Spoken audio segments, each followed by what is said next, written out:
I walked into my office that Monday morning the same way I had for 23 years. Coffee in hand, ID badge swinging slightly as I moved through the lobby, nodding at security. The fluorescent lights hummed their familiar song.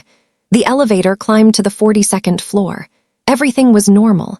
Everything was routine. And that was the moment everything inside me broke. I didn't know it yet. That's the cruelest part about betrayal. It doesn't announce itself. It doesn't come with warning signs. It just exists, already embedded in the day, waiting for you to stumble into it. My office overlooked the city. Mahogany desk, 3 file cabinets, the same framed photo of me and my daughter at her college graduation, the only personal item I'd ever allowed myself to keep visible. I set my coffee down, pulled up my calendar, and saw it. The meeting invite. From Rebecca, my boss of 8 years.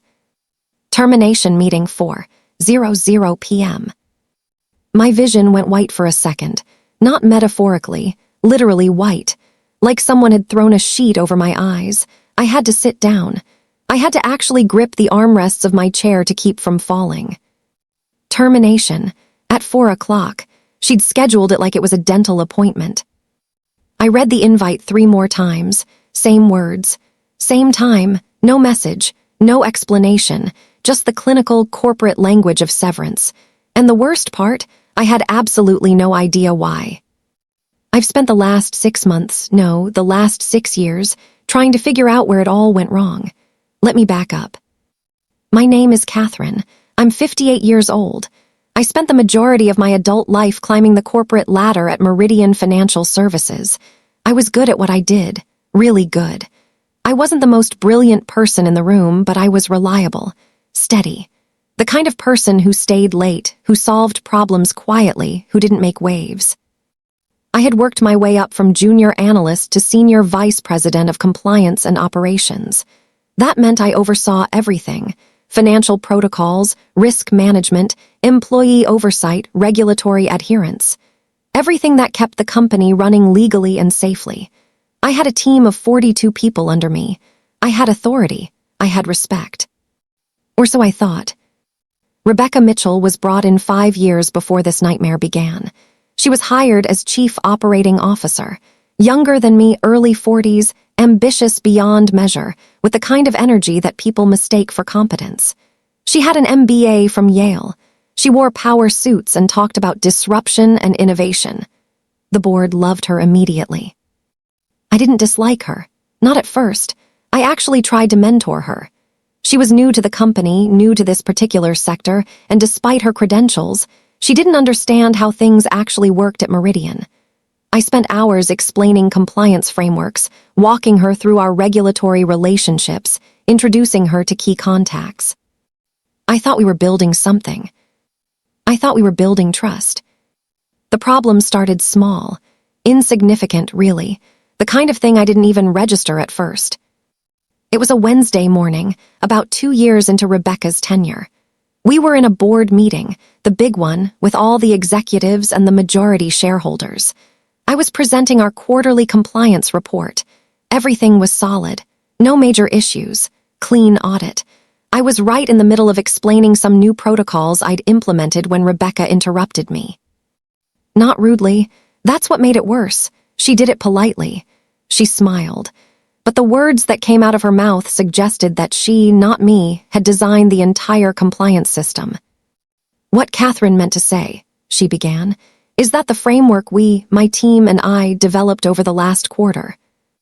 My team, not my team, her team. I felt my face go hot. I looked around the table. Nobody seemed to notice the shift. They were all leaning forward, fascinated by Rebecca's version of events.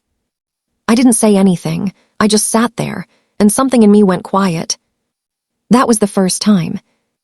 After that, I started paying attention. I started noticing patterns.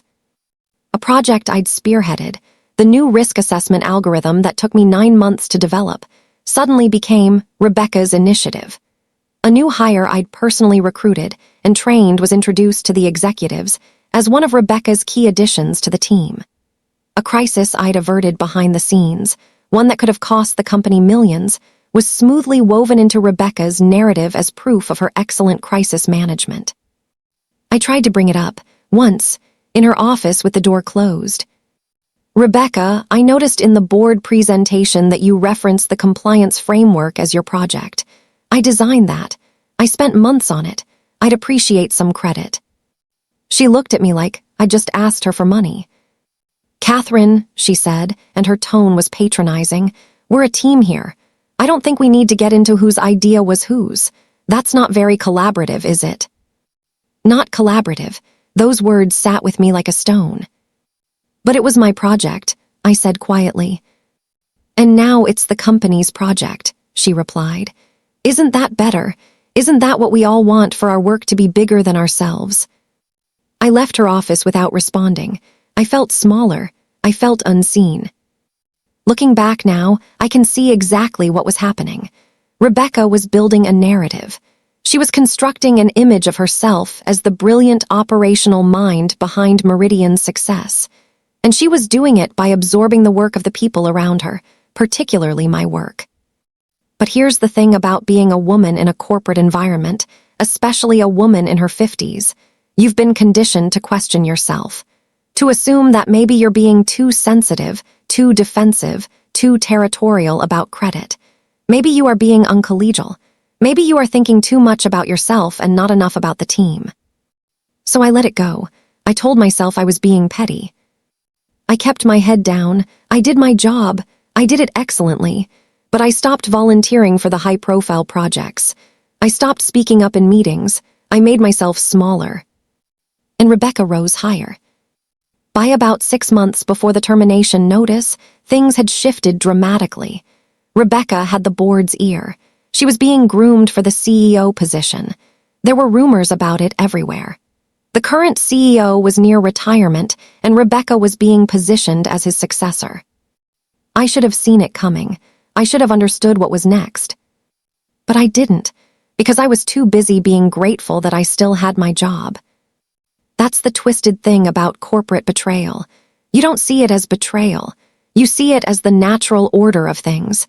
You see it as someone being more talented, more deserving, more valuable than you. You don't see it as someone methodically dismantling your career while wearing a smile. The 6 months before the termination invitation were quiet. Too quiet, in retrospect. Rebecca had taken over more and more of my responsibilities, not officially.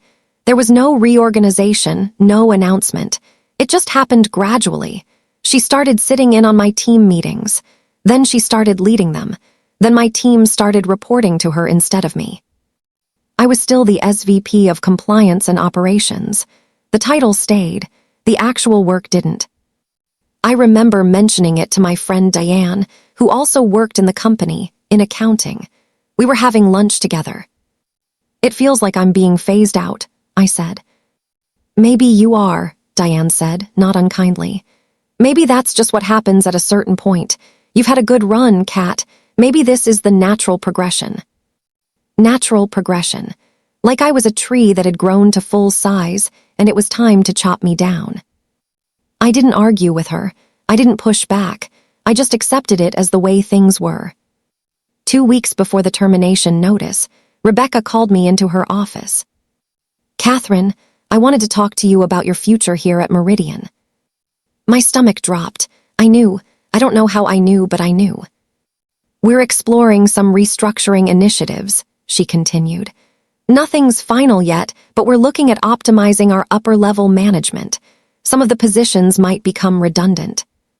Redundant. I was redundant. "What does that mean?" I asked, though I already understood. "It's too early to say," she said, leaning back in her chair. "But I wanted you to hear it from me first as a courtesy. You've been a valuable member of this organization. We're very grateful for that. We're just exploring some options." I left her office feeling hollowed out. 2 weeks. She gave me 2 weeks to absorb the fact that I was about to be erased. And I didn't tell anyone. Not my daughter, not Deanne, not my therapist. I just carried it around inside me like a stone. Then came Monday morning. The calendar invite, 4:00 p.m. I spent the entire day in my office with the door closed. I told my assistant I didn't want to be disturbed. I pretended to work. Really, I was just sitting there, staring at my computer screen, feeling the hours pass. The worst part was the anticipation, the waiting, knowing that at a specific time, my career was going to end. Knowing that whatever severance package they offered me, whatever polite words they used, my life as I'd known it for 23 years was over. I looked at that photo of my daughter on my desk. She was 34 now. She had her own life, her own career. She didn't need me anymore. But I had built my entire identity around being needed at Meridian. I was the reliable one, the steady one, the one who kept things running. Who was I without that? At 3:50 p.m., I received another calendar invite. REBCCA's office, 4:00 p.m. I stood up. My legs felt unsteady. I walked out of my office down the corridor to the executive suites. Rebecca's office was on the corner, with windows on two sides. She was sitting at her desk when I arrived. "Close the door, Catherine," she said. I did. There was another person in the room, a woman I didn't recognize. She was sitting in the corner, quiet, with a folder in her lap. HR, it had to be. Rebecca started talking. She used phrases like necessary changes and strategic realignment and severance package. She said things like, "We appreciate your years of service, and we want this transition to be smooth." The woman from HR slid a folder across the desk toward me. Inside was a severance agreement, 3 months of pay, a small bonus, non-disclosure agreement, loss of health insurance in 60 days. That was my worth. That was 23 years boiled down to 3 months of salary. I was supposed to feel relieved, I think, supposed to feel grateful. Some people would have taken that deal and run. But I couldn't shake the feeling that something was very wrong about this.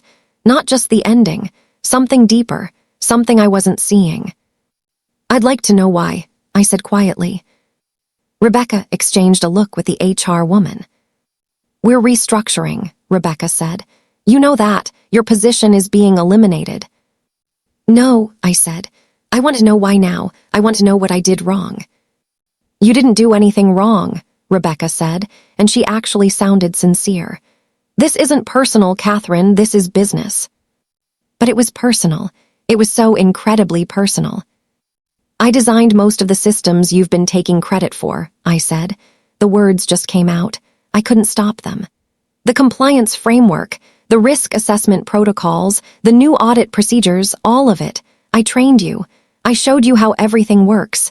And you've systematically taken my work and presented it as yours." The room went very quiet. Rebecca's face hardened. "I think you're upset," she said slowly.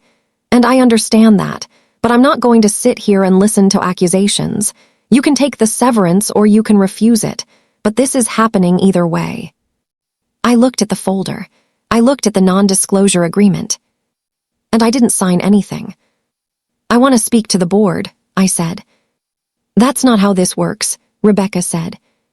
"Then I want to speak to an attorney," I said. The HR woman cleared her throat. "You're welcome to do that, but I should mention that your severance is contingent on signing the agreement and maintaining confidentiality." A golden cage, a beautiful trap. I stood up. My hands were shaking, but I stood up. "No," I said. "I'm not signing anything, not until I understand what's really happening here." Rebecca's jaw tightened. "Fine," she said. "Then this meeting is over. You can expect official documentation regarding your termination to be delivered tomorrow." I walked out of her office. The rest of that Monday is a blur. I went home. I called my daughter and told her what happened. She was horrified. She told me to contact an employment lawyer. I told her I would. But that night, I couldn't sleep. I kept thinking about all those projects, all that work, all those moments where I'd watched Rebecca present my ideas as hers and I'd said nothing. I kept thinking about the compliance framework. That framework wasn't just important, it was crucial. It was the backbone of Meridian's entire financial operation. It ensured that every transaction, every deal, every internal movement of money followed federal guidelines. It was audited regularly. It was examined closely. It was airtight. Or it was supposed to be. At 3 in the morning, I got out of bed and opened my laptop. I started going through my old project files, everything I'd documented, everything I'd submitted, everything I'd built. And that's when I saw it. A discrepancy, something I'd caught during the final audit phase of the compliance framework, something I'd flagged and fixed, a way that someone could theoretically move money without it appearing in certain reports. A loophole that existed for exactly 48 hours before I closed it. I'd documented everything. I'd submitted a complete report to Rebecca showing that I'd identified the issue and fixed it. But what if someone else had found that loophole first? What if someone had used it before I caught it? My hands started shaking. I pulled up every quarterly audit report from the last 3 years. I looked at the numbers, the movements, the patterns. There, 3 times. Small amounts, but clearly present. Money that moved in ways that technically adhered to the compliance framework as Rebecca was running it now, but which I would have caught immediately if I'd been the one auditing. I felt sick. I opened my files and pulled up the documentation I'd sent to Rebecca, the complete explanation of what I'd found and how I'd fixed it. The email was marked as read. She'd seen it. She knew about the loophole. She knew how to close it. And then she had phased me out anyway. Why would she do that unless she didn't want me looking at the numbers? I spent the rest of the night going through every piece of documentation I could find.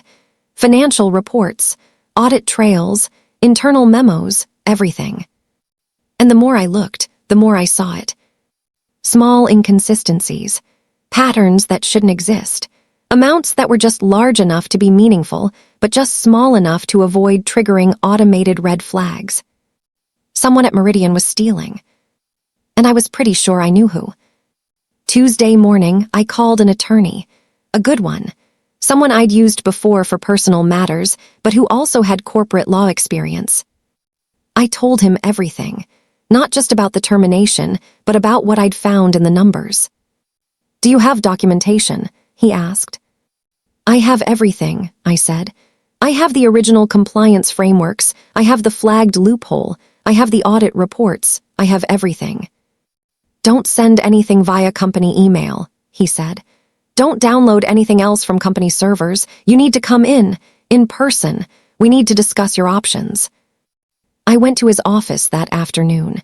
I brought my personal laptop with files I'd transferred before leaving the company.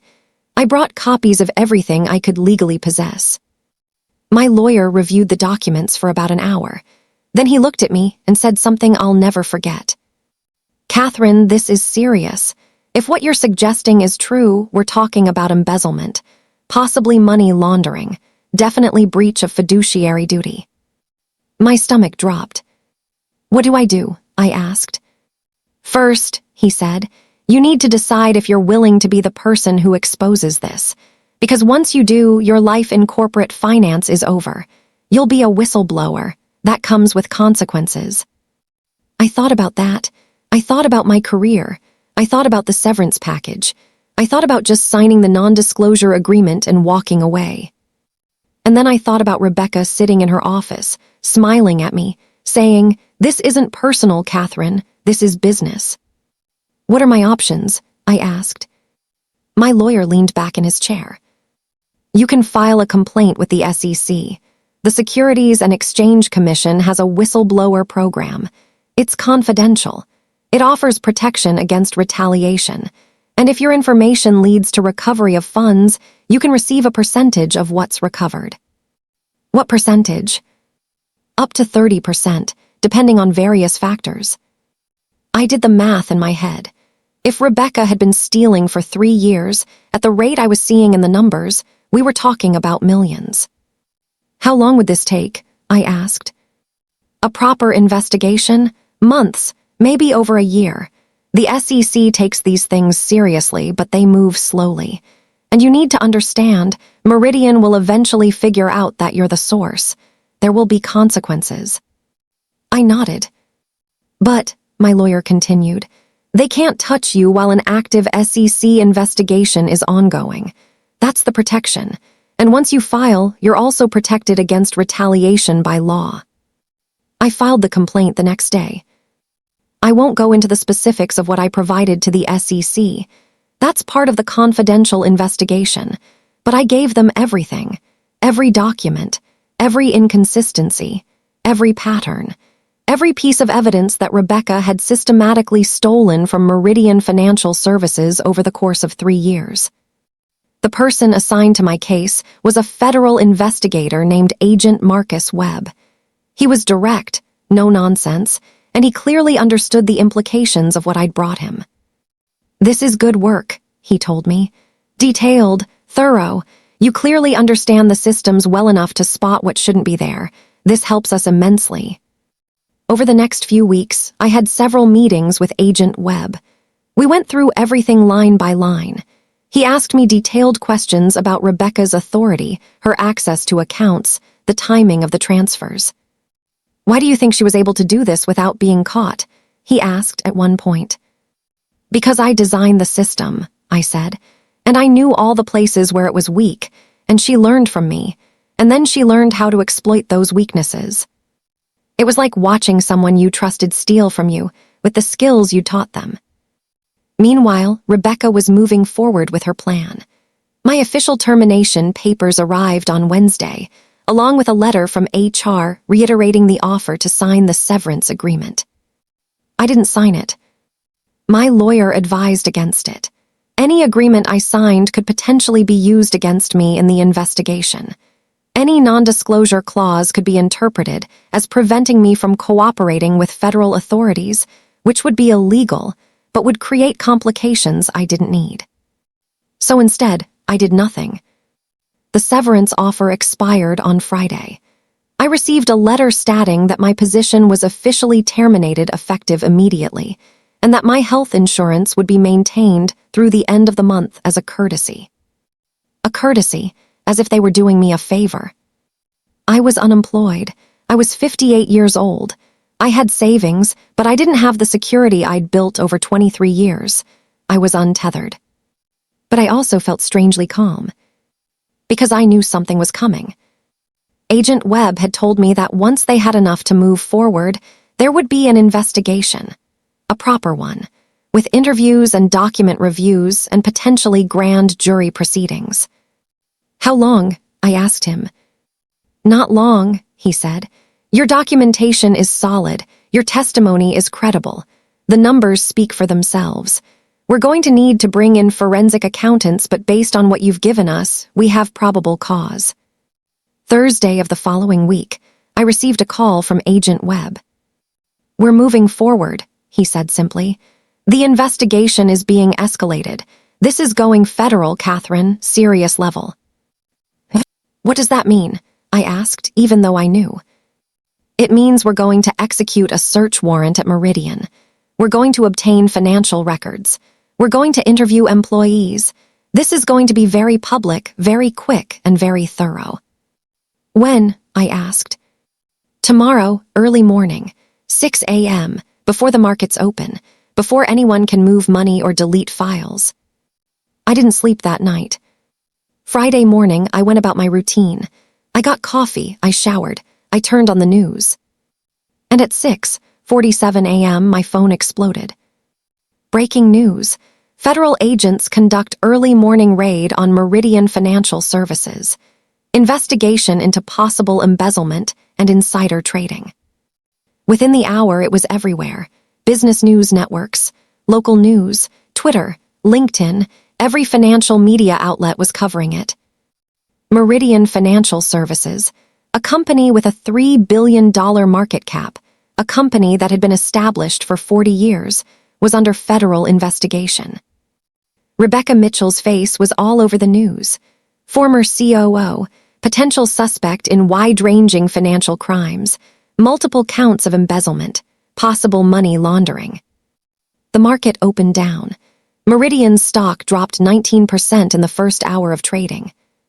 I didn't feel satisfaction. I felt something much more complicated. That morning, while I was watching the news unfold, I received an email from Rebecca. It came to my personal email address, which meant she'd had to look it up. The subject line read, "What did you do?" The message was just 4 words, "I know it was you." I didn't respond. By Friday afternoon, Rebecca had been arrested. She surrendered voluntarily to federal authorities with her attorney present. She was charged with 15 counts of wire fraud, embezzlement, and breach of fiduciary duty. The news showed her leaving a courthouse, her face pale, her attorney's hand on her elbow. She looked smaller than she had in that office when she'd scheduled my termination. The story took over the financial world. One woman, SVP of Compliance and Operations, blown the whistle on her boss's crimes and brought down one of the oldest financial services companies in the country. Except that's not how the story was initially reported. At first, the media wasn't sure how the investigation had started. There was speculation about an internal audit, about anonymous tips, about routine compliance reviews. Then, 3 weeks into the investigation, a financial journalist dug deep enough to figure out who the whistleblower was. The story changed. Bitter executive exposes boss after termination. Some headlines read, "Revenge or justice. The woman who brought down her rival," read others. My phone started ringing. Journalists wanting interviews. Former colleagues wanting to reconnect. Lawyers wanting to represent me in the inevitable civil suits. I did one interview with a reporter I trusted from a reputable publication. I told the truth. I explained that I hadn't come forward because I was angry about being fired. I'd come forward because I'd discovered evidence of crimes. "But you were angry," the reporter said. "It wasn't a question." "Yes," I said. "I was angry. I am angry. But that doesn't make what I discovered any less real. Rebecca stole from the company. She stole from the shareholders. She stole from the employees whose retirement accounts were tied to Meridian's performance. She used me to learn how to do it, and then she got rid of me because I was a liability." The article was fair, respectful. It presented the facts and my account of them clearly. But it also couldn't change the narrative that had already taken hold in certain circles. I was a woman scorned, a jealous employee seeking revenge. Some people believed that, some people still do. What's interesting is that it doesn't matter anymore what those people think, because the truth is documented now. The SEC investigation confirmed every single anomaly I'd flagged. Rebecca had stolen $4.2 million over 3 years. $4.2 million that she'd hidden in shell accounts, that she'd used to fund a second home in the Cayman Islands, that she'd used to build the appearance of extraordinary success. The grand jury indictment contained 15 counts. The trial lasted 3 weeks. Rebecca was found guilty on all counts. She was sentenced to 7 years in federal prison. Meridian Financial Services settled with the SEC and paid significant fines. They restructured their compliance department completely. The CEO who had brought Rebecca in resigned in disgrace. The board was partially replaced. And I became the consulting expert they called to rebuild their compliance infrastructure. That's the epilogue nobody expects. 6 months after Rebecca's arrest, I was offered a contract. Meridian wanted me back, not as an employee, as a consultant. They wanted me to redesign the systems from scratch, to build safeguards that would prevent what happened from ever happening again, to audit everything and rebuild from the foundation. I negotiated a contract worth $500,000 over 18 months. I took it. Not because I forgave Meridian, not because I wanted to rebuild my old career. I took it because I wanted to be the one to fix what had broken. I wanted to make sure that what happened to me, what Rebecca did to me, couldn't happen to anyone else again. And I did. The compliance framework I built is now being studied in MBA programs. Companies across the country have adopted variations of it. It's become something bigger than me, bigger than Meridian, bigger than Rebecca's crimes. It's become a standard. That's what I chose to focus on, not the revenge, not the satisfaction of watching Rebecca be led out of a courthouse in handcuffs, not the vindication of being right all along. I focused on the work. Here's what I've learned from all of this. Betrayal doesn't make you broken. It makes you aware. It teaches you to see the systems around you differently. It teaches you that sometimes the people we trust the most are the ones we need to watch most carefully. Revenge sounds sweet in theory, but the real satisfaction isn't in watching someone else fall. It's in knowing that you took something destructive and turned it into something that protects others. Rebecca's crimes destroyed a company. They cost employees their jobs. They hurt shareholders. They created chaos in a sector that was already fragile. But my decision to report her, not in anger but in truth, created something new, something that works better, something that's harder to corrupt. Most people would have stayed silent, maybe signed the severance agreement, moved on with their lives and found a new job. I didn't. And it changed everything. Not just for me, for everyone. Some betrayals don't heal. They change you. They force you to choose between accepting injustice or speaking truth to power. They force you to decide who you are when everything you thought you were gets taken away. I chose to be someone who couldn't stay quiet. And that choice, that single choice to come forward with evidence of crimes instead of accepting a settlement and a non-disclosure agreement, undid a corrupt system and rebuilt something better in its place. That's what I'll remember. Not Rebecca's face as she was led away, not the satisfaction of being proved right. I'll remember the moment I decided that my integrity was worth more than my severance package. I'll remember choosing truth. And that choice, that single, terrifying, brave choice, was worth everything.